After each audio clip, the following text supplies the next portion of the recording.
अस्सलाम वालेकुम, मैं हूं नाहिद। अगला वर्का में खुश आमदीद।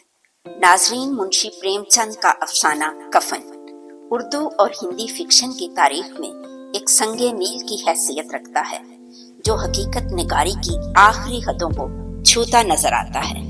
इस अफसाने का बहुत सी जुबानों में तर्जमा हो चुका है और अक्सर नकाद इसे ना सिर्फ उर्दू और हिंदी बल्कि दुनिया के बड़े अफसानों में से एक अफसाना समझते हैं। इस कहानी के दो मरकजी किरदार घिसो और माधु, बाप बेटा, इंसानी फितरत के उस सवाल की नुमाइंदगी करते हैं जहां शदीद गुर्बत और मुसलसल भूख इंसान से उसकी इखलाकियात और बुनियादी एहसास व जज्बात भी छीन लेते हैं। इस बेहिसी की दास्तान का इख्तिताम उर्दू अदब के सबसे ज्यादा मुतनाज़े और फिक्र अंगेज मनाजर में से एक है।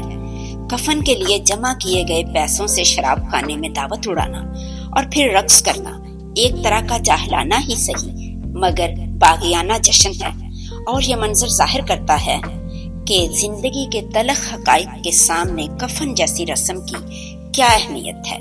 मुंशी प्रेमचंद का कमाल ये है कि वो कारी के दिल में इन किरदारों से नफरत के साथ साथ एक गहरी हमदर्दी भी पैदा कर देते हैं, क्योंकि किरदार अपनी इस बस्ती के खुद जिम्मेदार नहीं बल्कि ये वो समाजी और मुआशी निजाम है जिसने इन्हें जीते जी बेहिस और मुर्दा बना दिया है। ये अफसाना महज एक कहानी नहीं बल्कि इंसानी ज़मीर और समाजी बेहिसी पर एक ऐसा सवालिया निशान है जिसका जवाब आज भी तलाश किया जा रहा है। तो आइए कहानी सुनते हैं। कफन। झोंपड़े के दरवाजे पर बाप और बेटा दोनों एक बुझे हुए अलाव के सामने खामोश बैठे हुए थे और अंदर बेटे की नौजवान बीवी बुदिया दर्द-ए-ज़ह से बिछाड़े खा रही थी और रह रहकर उसके मुंह से ऐसी दिलखराश सदा निकलती कि दोनों कलेजा थाम लेते थे। जाड़ों की रात थी, फिजा सन्नाटे में गर्क, सारा गांव तारीकी में जज्ब हो गया था। घिसू ने कहा, मालूम होता है बचेगी नहीं, सारा दिन तड़पते हो गया, जा देख तो आ। माधु दर्दनाक लहजे में बोला, मरना है तो जल्दी मर क्यों नहीं जाती, देख कर क्या आऊं। तू बड़ा बेदर्द है बे, साल भर जिसके साथ जिंदगानी का सुख भोगा उसके साथ इतनी बेवफाई। तो मुझसे उसका तड़पना और हाथ पांव पटकना नहीं देखा जाता। जमारों का कुंभा था और सारे गांव में बदनाम। घिसू एक दिन काम करता तो 3 दिन आराम। माधु इतना कामचोर था कि घंटा भर काम करता तो घंटा भर चिलम पीता। घर में मुट्ठी भर अनाज हो तो उनके लिए काम करने की कसम। जब 2 एक फाके हो जाते तो घिसू दरख्तों पर चढ़कर लकड़ियां तोड़ लाता और माधु बाजार में बेच जाता, और जब तक वो पैसे रहते दोनों इधर उधर मारे मारे फिरते। और फिर जब फाके की नौबत आती तो फिर लकड़ियां तोड़ते या कोई मजदूरी तलाश करते। वैसे तो गांव में काम की कमी न थी, काश्तकारों का गांव था, मेहनती लोगों के लिए 50 काम थे, मगर इन दोनों को लोग उसी वक्त बुलाते जब 2 आदमियों से एक का काम पाकर भी कनायत कर लेने के सिवा और कोई चारा ना होता। घर में मिट्टी के 2-3 बर्तन थे, गालियां भी खाते थे मगर गम नहीं। मस्कीन इतने कि वसूली की मतलब उम्मीद ना होने के बावजूद भी लोग इन्हें कुछ न कुछ कर्ज दे देते थे। मटर या आलू की फसल में खेतों से मटर या आलू उखाड़ लाते और भून भून कर खाते, या 10-5 एक तोड़ लाते और रातों को चूसते। घिसू ने इसी जाहदाना अंदाजे से 60 साल की उम्र काट दी और माधु भी सादतमंद बेटे की तरह बाप के नक्शे कदम पर चल रहा था, बल्कि उसका नाम और भी रोशन कर रहा था। इस वक्त भी दोनों अलाव के सामने बैठे आलू भून रहे थे जो किसी खेत से खोद कर लाए थे। घिसू की बीवी का तो मुद्दत हुई इंतकाल हो गया था। माधु की शादी पिछले साल हुई थी। जब से ये औरत आई थी उसने इस खानदान में तमद्दुन की बुनियाद डाली थी। पिसाई करके, घास छील कर वो सेर भर आटे का भी इंतजाम कर लेती और इन दोनों बेगैरतों का दोज़ख भी भरती रहती थी। जब से वो आई ये दोनों और भी आराम तलब और आलसी हो गए थे, बल्कि कुछ अकड़ने भी लगे थे। कोई काम करने बुलाता तो शाने बेनियाजी से दुगनी मजदूरी मांगते। वही औरत आज सुबह से दर्द-ए-ज़ह से मर रही थी और ये दोनों शायद इसी इंतजाम में थे कि ये मर जाए तो आराम से सो जाए। किस्सू ने आलू निकालकर छीलते हुए कहा, जाकर देख तो उसकी क्या हालत है, चुड़ैल का फंसाव होगा। यहाँ तो ऊजा भी 1 रुपया मांगता है, किसके घर से आए। माधु को अंदेशा था कि वो कोठरी में गया तो किस्सू आलूओं का एक बड़ा हिस्सा साफ कर देगा। बोला, मुझे वहां डर लगता है। डर किस बात का है, यहाँ मैं हूं ना। तो तुम ही जाकर देखाओ ना। मेरी औरत जब मरी थी तो मैं 3 दिन उसके पास से हिला भी नहीं, और फिर मुझसे वो लजाएगी। मैंने कभी उसका मुंह ही नहीं देखा। आज उसका अखरा बदन देखूं तो उसे तो तन की सुध भी ना होगी। मुझे देखकर तो बेचारी खुल के हाथ पांव भी ना पटक सकेगी। मैं सोचता हूँ, कोई बाल बच्चा हो गया तो क्या होगा। सौंठ, तेल, गुड़ कुछ भी तो नहीं है घर में। सब कुछ आएगा। भगवान बच्चा दे तो जो लोग अभी पैसा नहीं दे रहे हैं वही तब बुला कर देंगे। मेरे 9 लड़के हुए, घर में कभी कुछ ना था, मगर इसी तरह हर बार काम चल गया। इस समाज में दिन रात काम करने वालों की हालत भी उनकी हालत से कुछ ज्यादा अच्छी न थी। किसानों के मामले में जो लोग किसानों की कमजोरियों से फायदा उठाना जानते थे, कहीं ज्यादा फारगुल बाल थे, और वहां इस किस्म की ज़हनियत का पैदा हो जाना कोई ताज्जुब न था। ताहम किस्सू को ये तस्कीन थी कि अगर वो खस्ता हाल है तो कम से कम किसानों की सी जिगर तोड़ मेहनत तो नहीं करनी पड़ती, और उसकी सादगी और बेज़बानी से दूसरे लोग बेजा फायदा तो नहीं उठा रहे। दोनों आलू निकालकर जलते जलते खाने लगे। कल से कुछ नहीं खाया था। सब्र इतना ना था कि इन्हें कुछ ठंडा हो जाने दे। कई बार दोनों की ज़बानें जल गई। छिल जाने पर आलू का बैरूनी हिस्सा तो बहुत ज्यादा गर्म ना मालूम होता था, लेकिन दांतों के तले पड़ते ही अंदर का हिस्सा जुबान, तालू और हल्क को जला देता था, और उसके अंगारे को मुंह में रखने से ज्यादा खैरियत इसमें थी कि वो सीधा अंदर पहुंच जाए, और वहां उसे ठंडा करने के लिए काफी सामान था। इसलिए दोनों जल्दी जल्दी निकल जाते। हालांकि इस कोशिश में उनकी आंखों में आंसू भी निकल पड़ते। गुस्सू को इस वक्त ठाकुर की बारात याद आई। देखिए किस वक्त इसे क्या चीज याद आ रही है, जिसमें 20 साल पहले वो गया था। इस दावत में इसे जो सीरी नसीब हुई थी वो उसकी जिंदगी में एक यादगार वाकया थी, और आज भी उसकी याद ताजा थी। बोला, वो भोज नहीं बोलता। तब से फिर इस तरह का खाना पेट भर कर नहीं मिला। लड़की वालों ने सबको पूड़ियां खिलाई, सबको, छोटे बड़े सब ने पूड़ियां खाई, और असली घी की बनी हुई रायता, 3 तरह के सूखे साग, एक रसदार तरकारी, चटनी, दही, मिठाई। अब क्या बताऊं कि इस भोज में कितना स्वाद मिला। कोई रोक नहीं थी, जो चीज चाहो मांगो और जितना चाहो खाओ। लोगों ने तो ऐसा खाया कि किसी से पानी ना पिया गया, मगर परोसने वाले हैं कि सामने गर्म गोल गोल महकती कचौरियां डाल देते हैं। मना करते हैं कि नहीं चाहिए, मगर वो हैं कि दिए जाते हैं। और जब सबने मुंह धो लिया तो एक बीड़ा पान भी मिला, मगर मुझे पान लेने की कहाँ सुध थी।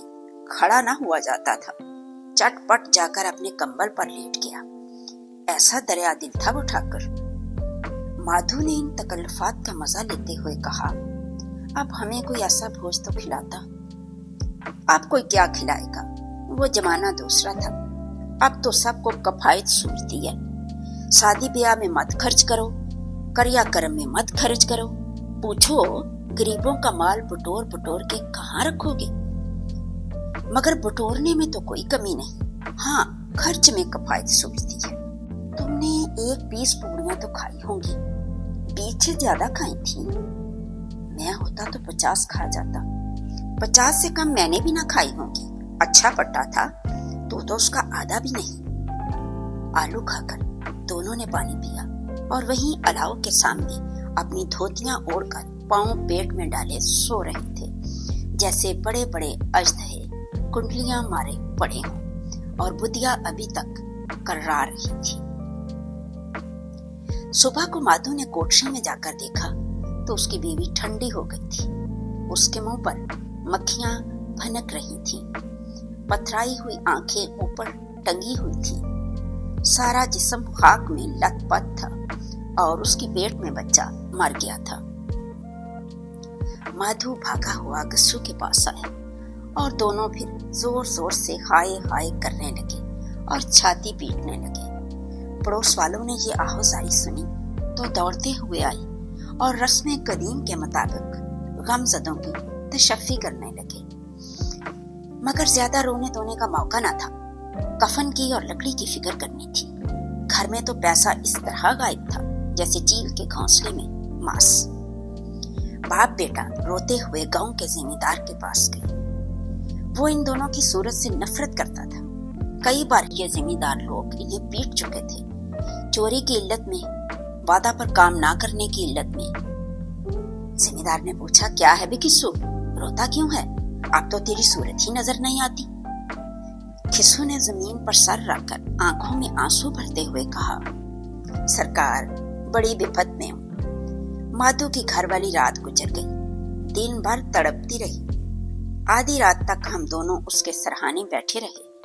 दवा दारू जो कुछ हुआ सब कुछ किया, मगर वो हमें दगा दे गई। अब कोई एक रोटी देने वाला भी नहीं रहा। मालक तबाह हो गई, घर उजड़ गया।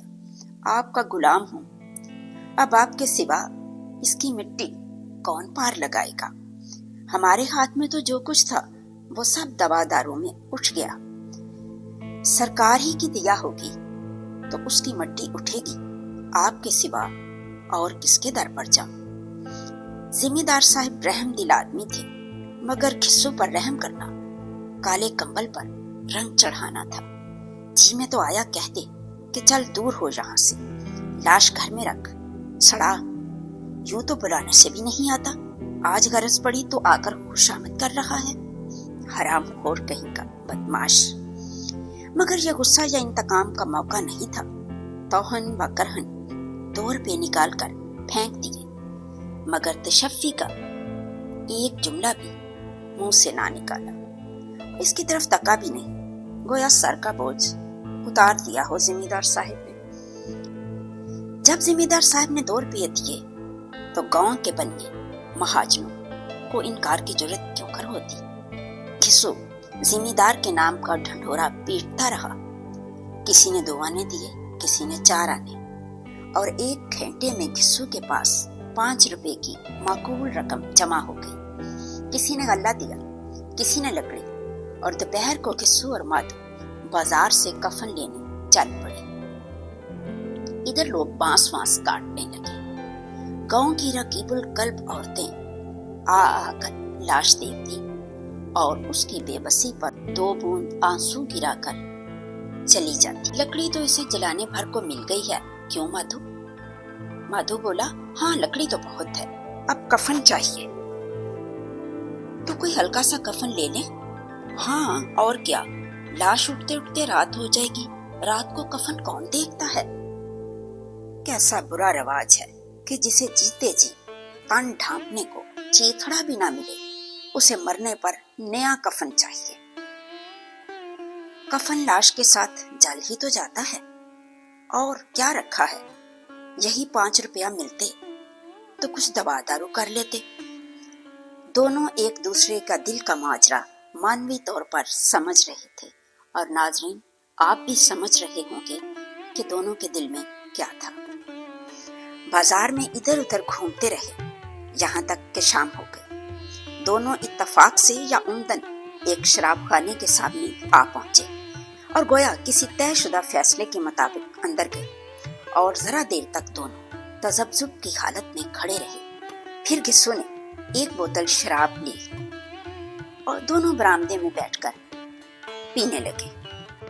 कई कचना पहम पीने के बाद सुरूर में आ गए। खिस्सू बोला, कफन लगाने से क्या मिलता, जल ही तो जाता, कुछ बहू के साथ तो न जाता। माधु आसमान की तरफ देखकर बोला, गोया फरिश्तों को अपनी मासूमियत का यकीन दिला रहा हो। दुनिया का दस्तूर है, यहाँ लोग बामनों को हजारों देते हैं, कौन देखता है।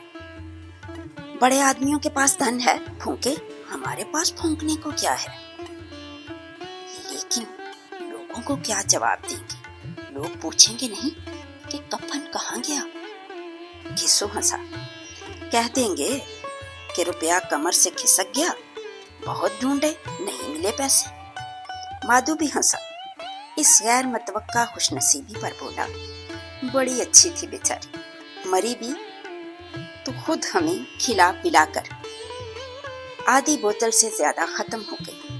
گھسو نے 2 سیر پوڑیاں منگوائیں، گوشت اور سالن اور چٹ پٹی کلیچیاں اور تلی ہوئی مچھلیاں۔ شراب خانے کے سامنے ہی دکان تھی۔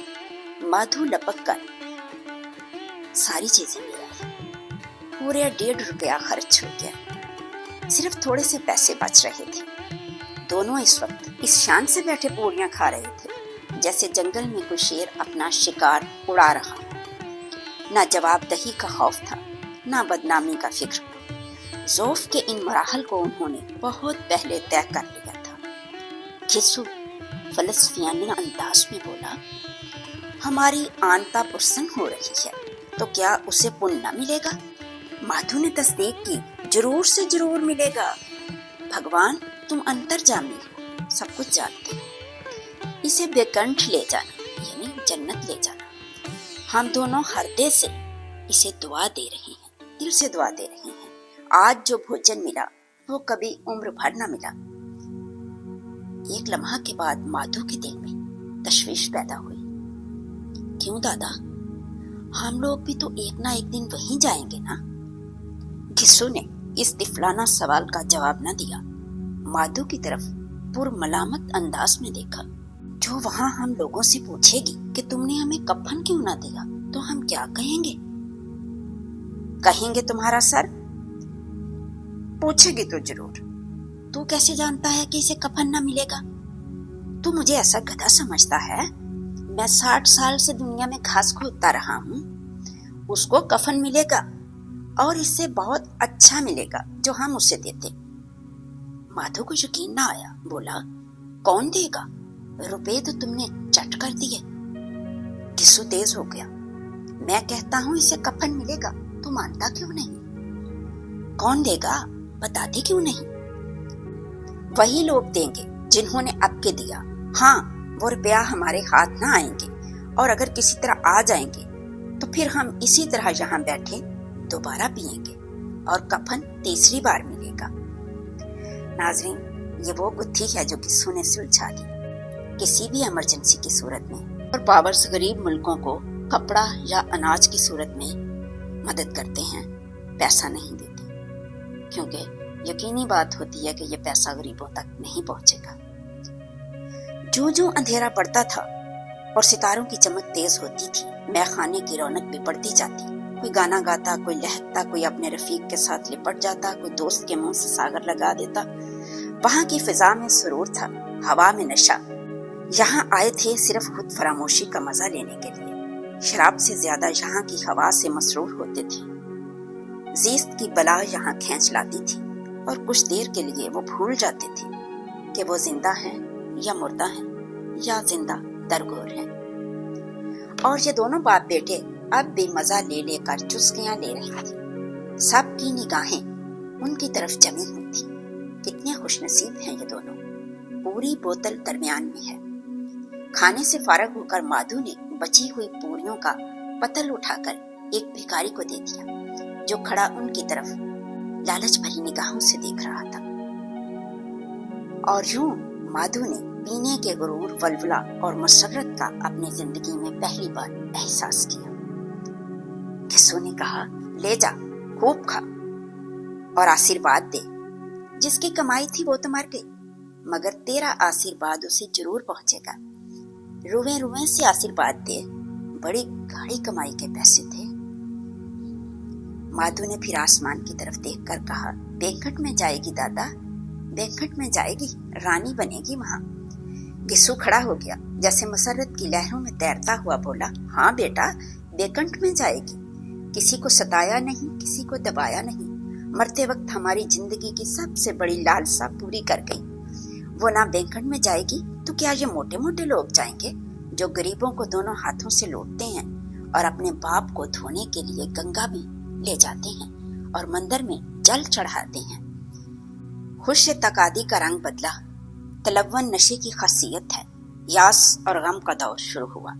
माधु बोला, मगर दादा, बेचारी ने जिंदगी में बड़ा दुख भोगा, मरी भी तो कितना दुख झेल कर। और वो आंखों पर हाथ रखकर जोर जोर से रोने लगा। किस्सू ने समझाया, क्यों रोता है बेटा, खुश हो कि वो माया जाल से मुक्त हो गई, जंजाल से छूट गई।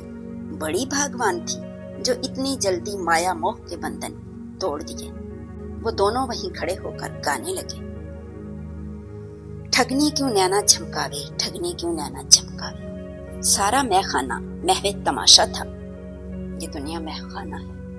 सारा मैखाना महवे तमाशा था और ये दोनों मैकश महवियत के आलम में गाए जाते थे।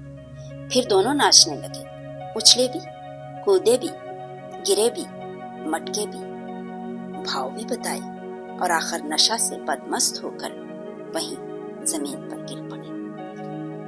साथ रहने का, सुनने का बहुत बहुत शुक्रिया।